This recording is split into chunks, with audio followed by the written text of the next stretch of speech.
అమ్మాయిల తల్లిదండ్రులకు చెప్తున్నానండి. మీరు ఏ టు జెడ్ అబ్బాయి గురించి తెలుసుకొని, అతని పుట్టుపూర్వోత్తరాలు తెలుసుకొని, అతను జాబ్ చేస్తున్నాడా, వెల్ సెటిల్డా, ఎంత ఆస్తి ఉంది, అతని తల్లిదండ్రులు ఎలాంటి వాళ్ళు, ఇవన్నీ తెలుసుకుని మీరు పెళ్లి చేస్తారు ఓకే. మళ్ళీ ఎందుకు ఇన్వాల్వ్ అవుతారు వాళ్ళ ఫ్యామిలీలోన? ప్రతి ఒక్కరికి చిన్న చిన్న ప్రాబ్లమ్స్ కంపల్సరీ ఉంటాయి. అది కొత్తగా పెళ్ళైన వాళ్ళకి ఇంకా ఎక్కువ ఉంటాయి.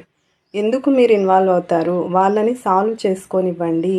వాళ్ళని వాళ్ళు అర్థం చేసుకోవడానికి ఆ గొడవలు చాలా ఉపయోగపడతాయి. ఓకే, పెద్ద పెద్ద ప్రాబ్లమ్స్ వస్తాయి, అప్పుడు మీ సపోర్ట్ ఖచ్చితంగా అవసరం అమ్మాయిలకి. వాడు తిరుగుబోతో, తాగుబోతో, ఎదవో అయితే మీ సపోర్ట్ ఖచ్చితంగా అవసరం. అటువంటి జీవితం అమ్మాయికి అవసరం లేదు. అప్పుడు మీరు ఇన్వాల్వ్ అయ్యి తీసుకురండి.